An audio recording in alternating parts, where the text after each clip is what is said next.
आंबेगाव तालुका राष्ट्रवादी काँग्रेस पक्षाच्या वतीने जिल्हा परिषद आणि पंचायत समितीच्या सार्वत्रिक निवडणुकीमध्ये विजयी उमेदवारांचं कौतुक करणे, सर्व मतदार आणि राष्ट्रवादी काँग्रेस पक्षाच्या कार्यकर्त्यांनी चांगला विजय मिळवून दिला त्याबद्दल त्यांचं आभार मानणे या उद्देशाने आजचा मेळावा आपण आयोजित केलेला आहे. या मेळाव्याच्या निमित्तानं उपस्थित असलेले या महाराष्ट्रामध्ये शालीनपणे राजकारणामध्ये कसं असावं हे माझ्यासकट लाखो कार्यकर्त्यांना शिकवणारे आमच्या सगळ्यांचे मार्गदर्शक, या तालुक्याचे भाग्यविधाते माजी मंत्री आदरणीय दिलीपरावजी वळसे पाटील साहेब, याच तालुक्यानं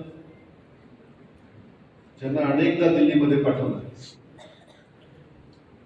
आणि दिल्लीमध्ये गेल्यानंतर या शिरूर लोकसभा मतदारसंघ असेल, पूर्वीचा मावळ लोकसभा मतदारसंघ असेल,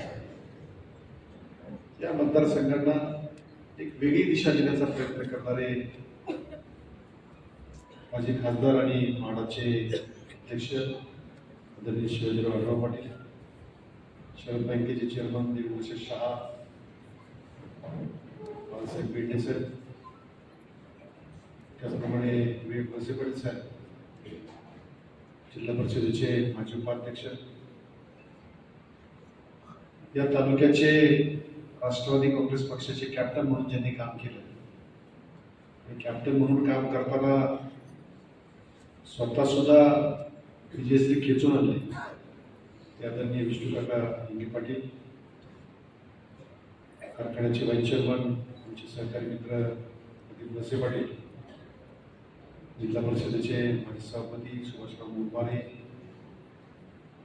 आमचे दुसरे मार्गदर्शक गेली अनेक वर्ष शिरूर तालुक्यामध्ये सहकार क्षेत्रामध्ये एक वेगळ्या पद्धतीचं काम करणारे प्रकाश पवार, निलजी थोरात, गौरीअप्पा गावडे, प्रकाशराव घोलप, कात्रज दूध संघाच्या अतिशय प्रभावी चेअरमन राहिलेल्या किशोरताई पवार, जिल्हा परिषदेच्या माजी सदस्य संगीताई बगाटे, विश्वास कोकडे, दामोदर कोकडे, माझे मित्र सचिन मोर, दुसरे सहकारी रवींद्र करंज केले, सुनील बांखिले आणि निलेश पडवळांनी नामोल्लेख केलेले सगळे बदल. खर तर फार वेगळा आनंद आपल्या सगळ्यांना झाला होता, कारण गेल्या 20 वर्षामध्ये जिल्हा परिषदेमध्ये राष्ट्रवादी काँग्रेस पक्षाची सत्ता असताना सुद्धा स्वतंत्र ताकदीनं 51 जागा निवडून आणण्याचं जिल्ह्यामधलं काम या राष्ट्रवादी काँग्रेस पक्षानं अतिशय ताकदीने केलं. तो एक वेगळा आनंद आपल्या सगळ्यांना झाला होता. परंतु होत असताना दुसरीकडे मात्र या राज्याला प्रत्येक कुटुंबाला हवावंसं वाटत, लाखो कार्यकर्त्यांना ज्यांच्यामध्ये देव दिसावा अशा पद्धतीनं प्रत्येक कार्यकर्त्याला घडवण्याचं काम ज्यांनी केलं, त्या महाराष्ट्राचे अतिशय लोकप्रिय असलेले उपमुख्यमंत्री आदरणीय अजितदादा यांचं 28 तारखेला अचानकपणे आकस्मिक अपघातात निधन. ही गोष्ट अशी होती की आजही त्याच्यावर विश्वास बसत नाही. मगाशी आढळराव पाटलांनी सांगितलं की या महाराष्ट्रात नव्हे या देशामध्ये अनेक नेते आपण बघतो, कुणाला वारशानं नेतृत्व मिळालं असेल, कुणाला मोठा पक्ष म्हणून नेतृत्व मिळालं असेल, परंतु 91 साली लोकसभेचे खासदार झाल्यानंतर तेवढा एक गाव सोडला, पवार साहेबांनी त्यांना संधी दिली. संपूर्ण आयुष्य संघर्षातून स्वतःला सिद्ध करण्यामध्ये ज्यांनी घालवलं ते अजित पवार फक्त अजित पवारच होऊ शकतात. त्यांच्यासारखं काम करण्याची तडप कदाचित या देशामध्ये कुठल्या नेतृत्वात नाही. भारतीय जनता पार्टी किंवा काँग्रेस सारख्या एखाद्या राष्ट्रीय पक्षामध्ये जर दादा असते तर आज देशाच्या राजकारणामध्ये त्यांचं नाव फार उंचीवर असतं. आणि म्हणून आम्ही काय गमावलं हे आम्हाला पुढच्या 10 वर्षानं 15 वर्षानं कळणार आहे. पण दुर्दैवानं लोकांना असेपर्यंत कधी कधी जाणीव नसते. आणि मग ती जाणीव आपण मनामध्ये आणायचं का भविष्यामध्ये प्रत्येकाने केलं पाहिजे. आज राजकारणाची परिस्थिती थोडीशी बदलली. मी रवींद्र करंजकरांचं भाषण ऐकत होतो, इतरांची भाषण ऐकत होतो. ही नक्की बदललेली परिस्थिती आहे. आम्ही आज ना युवक आहे ना आम्ही ज्येष्ठ आहे, आम्ही मध्यावरती आहोत. पण मध्यावरती असताना सुद्धा आम्हाला सुद्धा वाईट वाटतं की आज महाराष्ट्रातल्या राजकारणाची जी हीन परिस्थिती झाली त्याला कारणीभूत राजकारणी का त्याला कारणीभूत आम्ही आहोत का सर्वसामान्य मतदार आहे. पण सुदैवानं तुमच्या जुन्नर परिसरामध्ये, आंबेगाव परिसरामध्ये थोडीशी चांगली परिस्थिती अजून मला दिसते. आणि म्हणून माझी विनंती आहे, काल निवडणूक होताना 28 तारखेला ज्यावेळेस ही घटना घडली, 27 तारखेला आदरणीय वसई पाटील साहेबांचं माझं बोलणं झालं होतं. आणि त्याच दिवशी अजितदादांचं 4 वेळा माझं फोनवरती बोलणं झालं होतं. साहेबांची तब्येत बरी नव्हती, तरी सुद्धा अतिशय पोटतिडकीनं आपल्या संघटनेतल्या अनेक वर्ष काम केलेल्या कार्यकर्त्यांना, सहकाऱ्यांना संधी देण्यासाठी ते सातत्यानं दादांशी बोलत होते. दादांचं किती प्रेम वसई पाटील साहेबांच्या वरती होतं हे कदाचित तुम्हाला समजू शकणार नाही. परंतु ज्यावेळेस मी राष्ट्रवादी युवक काँग्रेसचा जिल्हाध्यक्ष होतो 2013 साली, त्यावेळेस पासून मी पाहिलंय की साहेबांशी एक वेगळं नातं, एक वेगळी आपुलकी ही दादांची होती. अगदी तुम्हाला आठवत असेल 10 वर्षापूर्वी, मला वाटते डिसेंबर 2015 साल असावा, कात्रज दूध संघामध्ये एक एक्सपोचा कार्यक्रम चालला होता. आणि त्या कार्यक्रमामध्ये सुद्धा ज्यावेळेस साहेबांना थोडासा त्रास झाला, अतिशय तातडीनं दादांनी निर्णय घेतला, भारतीय विद्यापीठला साहेबांना हलवलं आणि तिथून ग्रीन कॉरिडॉर करून रुबीला साहेबांना हलवलं. आपल्या सहकार्यांची, आपल्या कार्यकर्त्यांची, आपल्या वरिष्ठ नेत्यांची अतिशय प्रामाणिक काळजी घेणारं हे नेतृत्व होतं. पण ते आज काळाच्या पडद्याआड गेलं. तुम्हाला आम्हाला मान्य नाही. पहिले 3 दिवस ही निवडणूक होताना अक्षरशः आमच्या सगळ्यांच्या अंगात राम राहील, असं वाटायचं संपलं असेल, आम्ही सगळे पोरके झाले. परंतु शेवटी राजकारणामध्ये त्यांनी निवडून दिलेले काही शिलेदार होते, त्यांनी निवडणुकीसाठी उभे केलेले उमेदवार होते, त्या सगळ्यांना निवडून आणलं. कारण दादांचं कायम वाक्य असायचं की मी जोपर्यंत माझ्या हातापायामध्ये बळ आहे तोपर्यंत मी तुमचं काम करत राहील, तोपर्यंत तुमचं मी भलंच करत राहील. शिवशाहू फुले आंबेडकर हे सांगणं सोपं असतं, पण ते ज्यावेळेस प्रत्यक्षात कृतीत आणतो त्यावेळेस फार वाईट असतं. कारण अनेक आघाड्या असतात, अनेक युती असतात, त्याच्यामध्ये काम करताना अनेक तडजोडी कराव्या लागतात. पण या राज्यामध्ये कोण धनगर समाजाचा, कोण आदिवासी समाजाचा, कोण माळी समाजाचा, कोण मराठा समाजाचा, कोण मुस्लिम समाजाचा याचा विचार न करता एकमेव नेता आणि एकमेव पक्ष जो राष्ट्रवादी काँग्रेस पक्ष आहे तो काम करत राहिला. कारण त्या ठिकाणी अजितदादांसारखे, वसई पाटील साहेबांसारखे, आढराव पाटील साहेबांसारखे अनेक शिलेदार हे सातत्यानं काम करत राहिले. आज ज्या उंचीवर राष्ट्रवादी काँग्रेस पक्ष आहे आणि ज्या पद्धतीनं दादा गेल्यानंतर या महाराष्ट्रातल्या प्रत्येक कुटुंबातल्या माणसानं हळहळ व्यक्त केली, मला सांगा पुढच्या 10 वर्षामध्ये, पुढच्या 15 वर्षामध्ये तुमचं निवेदन घेऊन त्याच ठिकाणी काम करणारा नेता तुम्हाला कुठे भेटणार? तुम्ही सांगितलेलं एखादं काम अगदी जबाबदारीनं तुम्ही गेल्यानंतर त्याचा पाठपुरावा होऊन तुम्हाला त्याची पावती मिळण्याचं काम उद्या भविष्यात कोण करणार? ही माणसं भविष्यात राखायचं काम सुद्धा तुमचं आमचं आहे. आदरणीय वळसे पाटील साहेबांच्याकडे पाहिल्यानंतर राजकारणात आम्ही आलो. राजकारणात माझ्यासारखा एक सर्वसामान्य कुटुंबातला जे युवक आला, मी अजितदादांसारखं तडफेने काम करणारा नेता कुठंच पाहिला. पण तेवढा शालीन नेता वळसे पाटील साहेबांच्या रूपाने जो मला भेटला, तसा नेता मला महाराष्ट्रात सुद्धा पाहिला ही वस्तुस्थिती. आणि मग ज्यावेळेस एखादी निवडणूक होती, निवडणुकीमधला जय पराजय हे सगळं मान्य आहे.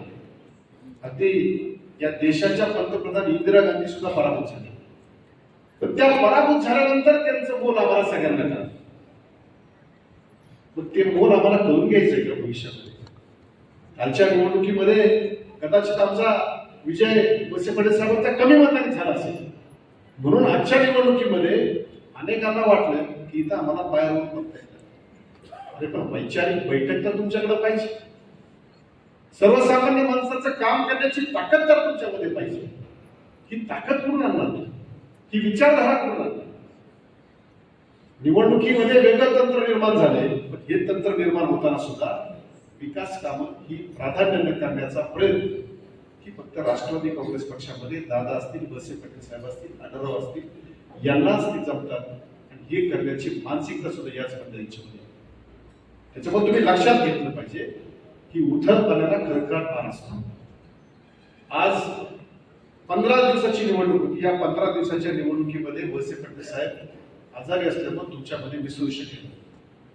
ते असते तर कदाचित 2 जागा जास्तही लागल्या असतील, हे पण मला मान्य. पण ते नसताना तुम्हाला मात्र जाणवलं की साहेब नसताना या ठिकाणी काम करताना आम्हाला काय काय अडचणी येतात, लोकांच्या समोर जाताना आम्हाला काय काय अडचणी येतात.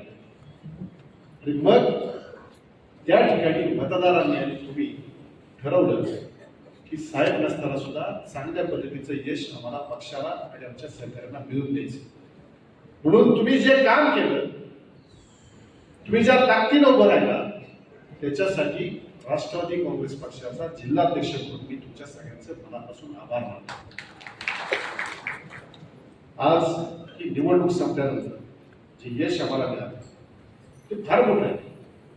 73 जागांमध्ये अजितदादांचं आणि वळसे पाटील साहेबांचं म्हणणं होतं की ज्यावेळेस आम्ही त्या याद्या तयार केल्या, याद्या पाहिल्यानंतर 61 जागांवरती आम्हाला विजय मिळणं आवश्यक. पण तरी सुद्धा 51 जागा आजच्या निवडणुकीचं तंत्र, निवडणुकीमध्ये झालेली परिस्थिती जर पाहिली तर 51 जागा निवडून देणं सोपं नाही. या ग्रामीण भागातल्या, शहरी भागातल्या सगळ्या मतदारांचं प्रचंड प्रेम राष्ट्रवादी काँग्रेस पक्षावरती आहे, हे मला याच्यामधून आपल्याला सगळ्यांना दिसलं. आज या निवडणुका संपलेल्या आहेत, पण पुढे खंबीरपणे आपल्याला उभं राहायचं. आज दादांसारखे नेतृत्व आम्ही गमावले. एक उत्तुंग नेतृत्व नेता आमच्या सगळ्यांच्या मधून गेला. एवढं शल्य आहे, एवढं दुःख आहे की त्याला मर्यादा नाही. या महाराष्ट्रामधल्या लाडक्या बहिणींना त्यांच्या कुटुंबासाठी स्वयंपूर्ण होता यावं म्हणून लाडकी बहीण योजना करताना आम्ही जरी महायुतीत असलो, तर महायुतीमधले इतर पक्ष त्याच्यामध्ये अजिबात सकारात्मक नसताना सुद्धा दादांनी सांगितलं की मी ही योजना अतिशय प्रभावीपणे राबवेल आणि त्याच्यासाठी आर्थिक व्यवस्थापन सुद्धा ढासळू देणार नाही, तर ही योजना चालू झाली पाहिजे. अरे असा खमक्या देता तुमच्या माझ्या मागे उभा असता आज, तर पुढच्या 29 मध्ये 2029 मध्ये राष्ट्रवादी काँग्रेस पक्षाची परिस्थिती या महाराष्ट्रामधली इतकी वेगळी दिसली असते की इतर पक्षामधले सगळे नेते म्हटले असते की आम्हाला राष्ट्रवादी काँग्रेस पक्षाचे दरवाजे पुढे ठेवणं किंवा त्या दरवाज्यामधून आम्हाला येण्यासाठी परवानगी द्यावी. पण दुर्दैवानं आज दादा नाही, आणि म्हणून दादा नसताना या जिल्ह्यामध्ये मी सातत्यानं सांगतो की दादांच्या गेल्यानंतर जसा हा महाराष्ट्र पोरका झाला, तसे तुमच्या माझ्या सकट लाखो कार्यकर्ते सुद्धा पोरके झाले. क्षणात वाटलं संपलं, परंतु त्या ठिकाणी तुम्ही सगळ्यांनी पाहिलं की सुनेत्रा वहिनींनी अतिशय धीरोदात्तपणे निर्णय घेतला. या महाराष्ट्राचं उपमुख्यमंत्री म्हणून मला भविष्यामध्ये तुमच्या सगळ्यांच्या समोर येऊन माझ्या कार्यकर्त्यांना आणि सैरभर झालेल्या जनतेला एक स्थिरता द्यायची, त्यांना ताकद द्यायची. तर आमच्या माता भगिनी बसल्या. कुटुंबातला एखादा पती गेल्यानंतर एखाद्या स्त्रीला एवढं सोपं असतं की 3 दिवसामध्ये सगळं दुःख विसरायचं आणि ते दुःख विसरून तुमच्या समोर यायचं. पण ज्या अजितदादांनी 35 वर्ष आपला स्वतःचा प्रपंच पाहिला नाही, या महाराष्ट्रातल्या कार्यकर्त्यांचा प्रपंच हा माझा प्रपंच आहे, इथल्या करोडो जनतेचा प्रपंच हा माझा प्रपंच आहे, इथल्या गावखेड्यात राहणारी माणसं ही माझी माणसं आहेत असं समजणारे दादा ज्यावेळेस कुटुंबासाठी वेळ देऊ शकत नव्हते, तेव्हा सुनेत्रा बहिणींनी त्या ठिकाणी ठरवलं की अजितदादांचं अपुरं राहिलेलं स्वप्न, भविष्यामध्ये हे निर्माण केलेले लाखो कार्यकर्ते त्यांना ताकद देण्याचं त्यांचं उद्देश हे मला पूर्ण करायचे आणि त्याच्यासाठी मला कुठेतरी समोर येणं गरजेचं आहे, समोर येऊन हे सगळं काम करणं गरजेचं आहे. अशा पद्धतीनं वहिनी साहेब आल्या. पण आपल्यामधलेच काही लोक असतात की ते म्हटले जसे क्रियाविधी होऊ द्यायचा होता, विलिनीकरणाची प्रक्रिया होऊन द्यायची होती. अरे तुम्ही लक्षात घेतलं पाहिजे की त्यावेळेस जर त्या आल्या नसत्या, राष्ट्रवादी काँग्रेस पक्षाचा कार्यकर्ता आणि हवालदिल झालेल्या जनतेमधला प्रत्येक माणूस हा पुन्हा सकारात्मक पद्धतीने उभा राहिला असता. काल सुद्धा आम्ही आढळराव पाटील साहेब बैठका ज्यावेळेस झाल्या, आज निवडणुका संपल्यानंतर त्यांचं लगेच म्हणणं होतं की मला दादांनी उभं केलेल्या, वळसे पाटील साहेबांनी उभं केलेल्या या कार्यकर्त्यांना, निवडून आलेल्या असू द्या पराभूत झालेल्या असू द्या, या प्रत्येकाशी संवाद साधायचा. आणि हा संवाद साधताना सकाळी 10 पासून आम्ही 3 वाजण्याची वेळ प्रत्येक तालुक्याला अर्धा तास. पण ज्यावेळेस कार्यकर्ते येतात, तालुक्यामध्ये प्रमुख येतात, त्यावेळेस त्यांना अतिशय पोटतिडकीनं संघटनेविषयी, दादांविषयी बोलायचं असतं. तो वेळ वाढत गेला. वहिनींनी सांगितलं त्या प्रत्येक कार्यकर्त्याला, प्रत्येक नेत्याला बोलू दिलं, मला त्याच्याशी संवाद साधायचा आणि तशा पद्धतीचा संवाद वहिनी साहेबांनी साधला. आज त्या ताकदीनं उभ्या राहिल्या, तुम्ही ताकदीनं एक विजय खेचून आणला. त्याच्यामुळं भविष्यामध्ये एक उपमुख्यमंत्री म्हणून त्याची ताकद तुम्हाला मिळणारच आहे. आणि या राज्याचे प्रमुख नेते म्हणून वळसे पाटील साहेबांचं महत्व मात्र तुम्ही आम्ही कमी होऊन देता का? या निवडणुकीच्या पार्श्वभूमीवरती फक्त थोडंसं सांगतो की निवडणूक होण्यापूर्वी मी पण त्या बैठकीला होतो की राष्ट्रवादी काँग्रेस पक्ष, आज आपण अजितदादा पवार गटामध्ये होतो आणि पलीकडे शरदचंद्र पवार गट सुद्धा आपल्याला एकत्र येण्याचा प्रयत्न करतो. अशा अनेक बैठका झाल्या. खरं तर आता ह्या ठिकाणी बोलणं योग्य काय हे मला समजत नाही, पण मी सांगितलं पाहिजे तुला. पण ह्या बैठका होताना इथं वळसे पाटील साहेबांनी ताकदीनं ज्यांना उभं केलं मागच्या काळात, त्यांनीच इथलं काहीतरी वेगळं तंत्र स्वीकारून थोडाफार कब्जा करून या निवडणुकीमध्ये त्यांचा थोडा कमी मताने प्रभाव झाला, तर त्यांना वाटायला लागलं की मी काहीतरी वेगळा जादू आहे. त्यांनी ठरवलं, त्यांनी सांगितलं मी जिल्हाध्यक्ष जरी असलो तरी सुद्धा मी वरिष्ठ नेत्यांचं ऐकणार नाही, मला या ठिकाणी स्वतंत्र निवडणूक लढवायची, नाहीतर मी दुसऱ्या पक्षात जाईल. आणि ही तुमची विचारधारा आहे. आणि या विचारधारेवर काम करताना फक्त आणि फक्त आंबेगाव तालुक्यामध्ये तुम्ही सगळ्यांनी वळसे पाटील साहेबांच्या वरती विश्वास ठेवून स्वतंत्रपणे फक्त आणि फक्त राष्ट्रवादी काँग्रेस पक्ष म्हणून निवडणूक लढवली. त्याच्यामुळे तुमच्या सगळ्यांचं मी मनापासून पुन्हा एकदा आभार मानतो. तुम्हाला कुठल्याच मुद्द्याला कुणी म्हणायला पण नव्हतं की मी मदत केली. आणि म्हणून हे यश ज्यावेळेस आपण मिळवतो त्यावेळेस माझी विनंती की आता दादा गेल्यानंतर तुम्हाला तर राहील, पण आम्हाला सगळ्यांना सुद्धा वळसे पाटील साहेबांचं ते एकमेव नेतृत्व या महाराष्ट्रामध्ये खंबीरपणे साथ देण्यासाठी गरजेचं आहे.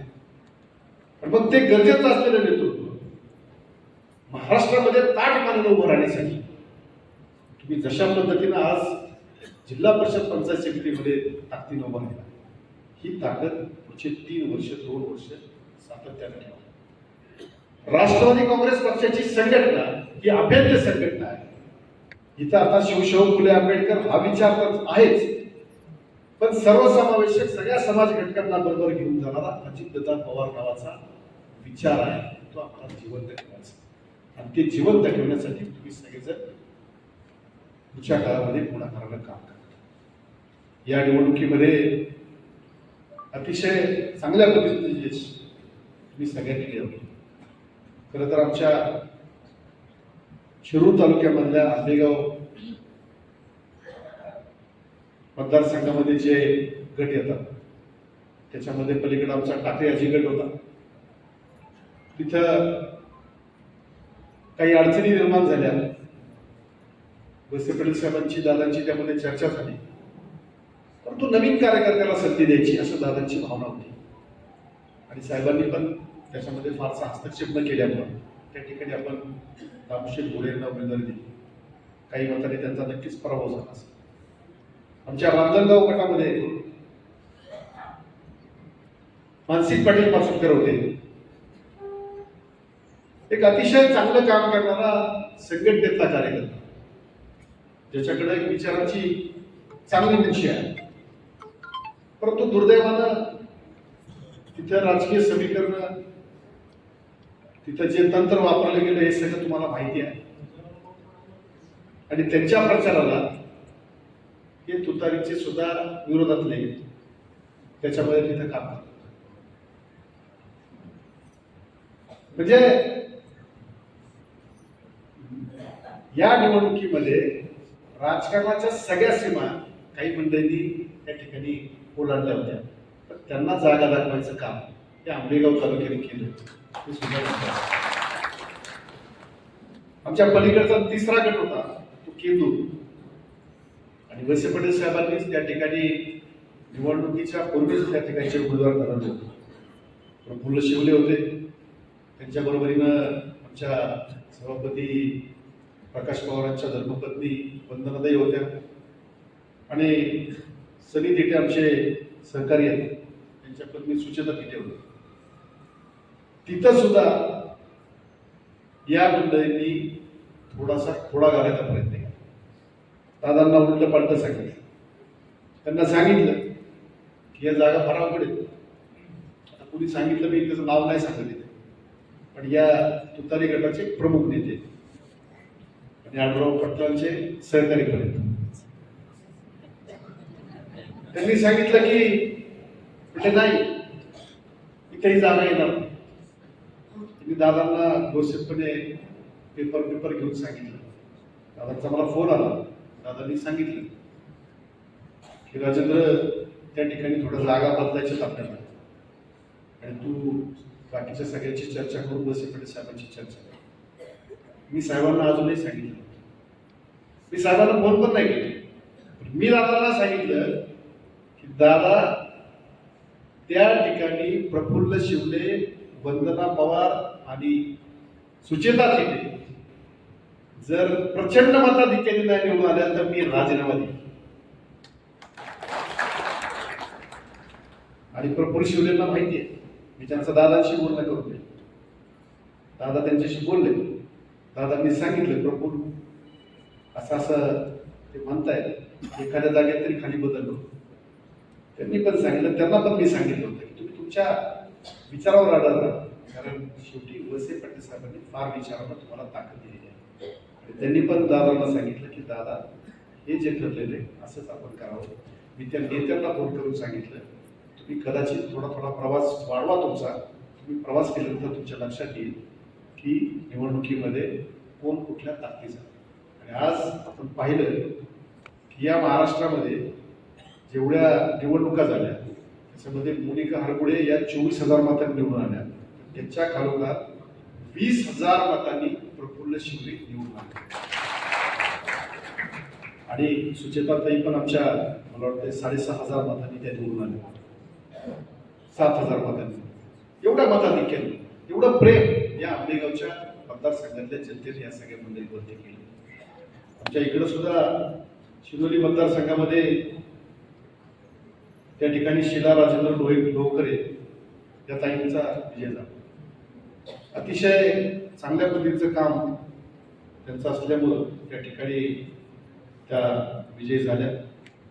पारगावतर्फे अवसरी बुद्रुक या गटामध्ये माझे सहकारी आणि राष्ट्रवादी युवक काँग्रेसमध्ये माझ्या बरोबरीनं काम करणारे त्या काळातले विवेक पाटील त्यांना उमेदवारी दिली होती. त्यांच्या विरोधात सुद्धा फार षडयंत्र रचली गेली, फार वेगवेगळ्या पद्धतीनं त्या ठिकाणी कृत्य केलं गेलं, पण अतिशय चांगल्या मताधिक्यानं विवेक पाटील त्या ठिकाणी निवडून आले. आणि अवसरी बुद्रुकमध्ये कशीच मी सांगितलं की या तालुक्याचं राष्ट्रवादी काँग्रेसचं प्रतिनिधित्व करणारे आमचे नातेवाईक श्री विष्णू काका हिंगे ही सुद्धा अतिशय चांगल्या मताने त्या ठिकाणी निवडून आले. आणि पंचायत समितीमध्ये सुद्धा आपण दिमागामध्ये या ठिकाणी पंचायत समितीवर सुद्धा राष्ट्रवादी काँग्रेस पक्षाचा झेंडा लावला. आणि मग हे होताना माझी पुन्हा एकदा आपल्याला विनंती आहे की आता थोडासा वेगळी प्रयत्न थांबवा. तुम्हाला चुकलं असेल एखाद्या कार्यकर्त्याचं, त्या कार्यकर्त्याला त्या ठिकाणी 100% सांगितलं पाहिजे, एखाद्या नेत्याला सांगितलं पाहिजे. पण जसं बारामतीचं नाव महाराष्ट्रामध्ये देशामध्ये पवार साहेबांच्या नंतर अजितदादांच्या पुढे होतं, तसं आंबेगावचं नाव हे देशामध्ये वळसे पाटील साहेब आढळराव पाटलांच्या पुढे तुमचं नाव आहे. हे तुम्ही विसरू नका. एखाद्या क्षणिक मोहाला बळी पडू, एखाद्या क्षणिक विचाराला बळी पडू, आम्ही ज्यावेळेस काहीतरी करायला जातो ना तर पुढच्या विकास कामांची गंगा तुमची थांबणार. जसं महाराष्ट्रातल्या प्रत्येक माणसाला वाटतं अजितदादा गेल्यानंतर की उद्या आम्ही अंधारात चापडत राहणार आहे, हे फक्त म्हणणं सोपं नाही, तर ते त्या ठिकाणी पुढचे 10 वर्षानंतर आपल्याला कळणार. आणि म्हणून आपल्या सगळ्यांना या निवडणुकीसाठी आपण जो विजयश्री खेचून एक चांगल्या पद्धतीचं यश संपादन केलं, त्याबद्दल आपल्या सगळ्यांचं मी मनापासून आभार मानतो. जे विजयी उमेदवार झाले त्या सगळ्यांचं मी मनापासून कौतुक करतो, त्यांचं अभिनंदन करतो. आणि राष्ट्रवादी काँग्रेस पक्ष हा फक्त आता एक कार्यकर्त्यांचा पक्ष राहिलेला आहे, तर तो अजितदादा पवार नावाच्या विचाराचा पण पक्ष आहे. त्याच्यामुळे तो विचार जिवंत ठेवण्यासाठी तुम्ही सगळ्यांनी सक्षमपणे पुढे या.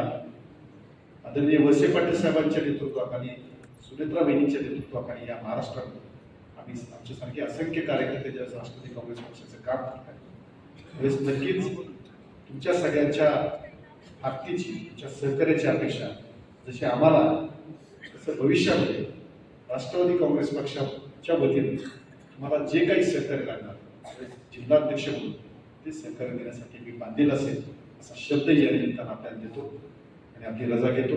जय हिंद, जय महाराष्ट्र, जय राष्ट्र. धन्यवाद अध्यक्ष साहेब.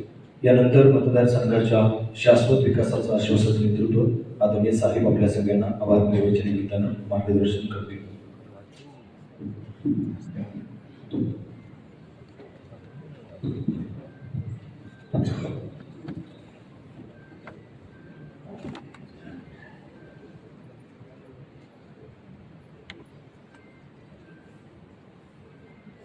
आंबेगाव